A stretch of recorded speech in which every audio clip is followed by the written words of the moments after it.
So here it is, the first 5090 builds are finally shipping out. The MVP has stock. 5090 का stock. 15 दिन बाद है, पर है. Before we talk about other stuff, let's quickly talk about what the specs are. It has the 9800 3D, 64 GB of RAM, 1200 watt supply, and of course the 5090 and a beautiful case, Corsair 3000X. Yeah, I guess it's 3000X. Anyways, now with that out of the way, there is some good news.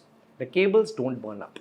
Now there have been a lot of reports about cables burning up, particularly this one. This PC has been tested for 48 hours, no burning up, unless of course it starts burning in this video, which you will probably edit it out.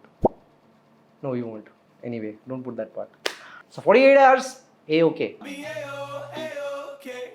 Now let's move on to something slightly more serious. Why are 5090 so expensive in India? When this was launched, the price was around 2,30,000 as per NVIDIA MSRP. Everybody knows that. But when you go out to buy it today, you cannot get a single card even near the MSRP. Naturally, everyone will start asking, why is this happening? Okay, let me break this down for you. There are three main reasons.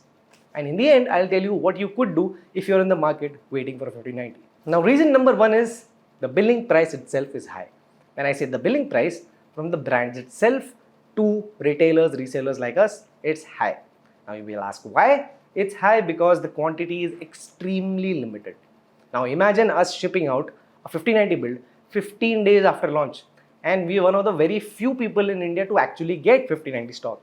So guess what happens when supply is low and demand is high? Prices shoot up. Economics 101. Nothing much anybody can do about that. Another reason why 5090s are slightly more expensive is some brands are giving you bundles. Like when we ask for 5090, maybe we'll have to buy 10 4070 Ti's or maybe 20 power supplies. That kind of stuff has started, and when that happens, everybody who's buying cards to sell or to build systems with to customers will have to end up marking up the price. Anyway, uska kuch nahi ho sakta. Probably when supply eases up, we should see bundling reduce. Probably. Next up, scalpers. Scalpers are in full swing. If you will not believe me, have a look at this screenshot. This is our WhatsApp in which we are being offered a 5080 smuggled from China or maybe Singapore, because I can see some Chinese characters over there. And the billing price we're getting over there is actually compelling. But I would say don't get tempted. Don't get tempted by these kind of sellers because you are never ever going to get it. And it's absolutely not worth taking the risk. You're buying something which is in excess of 1 lakh and never ever getting warranty on it. So I don't think you should be doing this. And I don't think you should be scalping either. Any scalpers are watching, don't scalp. Okay, don't scalp anyway. Now, some would say the pricing is also high because Indian government has so much tax, GST. Nahi, it's not only because of that.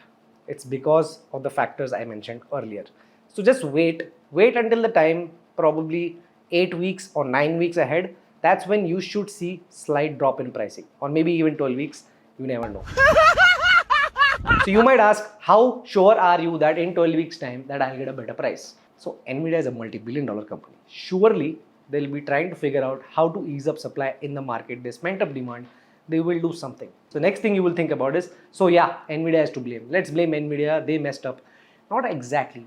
I mean, the pricing that AIBs do is not in NVIDIA's hand. NVIDIA can only suggest a price. Now, I'm not defending NVIDIA here, but I'm just being honest.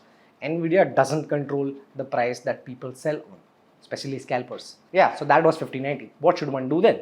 You could buy a 5080 or a 4080 instead of 5090. I mean, both are compelling 4K cards. It's not that आपको बहुत बड़ा gap दिख रहा है performance में, but there's a बड़ा gap in price. There's a big बड़ा gap. So if you're conscious about the price and you do not need the absolute flagship, 5080 is actually a good card, and it's available plenty. The pricing has kind of stabilized from the launch week. You're still getting it at good prices, so go ahead and buy that card. And finally, if you're looking for a 5090 build, yes, we are shipping these out, but I request any of you ordering 5090 builds with us, be patient. Especially if you're waiting for a good price, be more patient. Be patient for about 12 weeks. That's what I would say. So yeah, that was me signing off with our thoughts on the RTX 5090.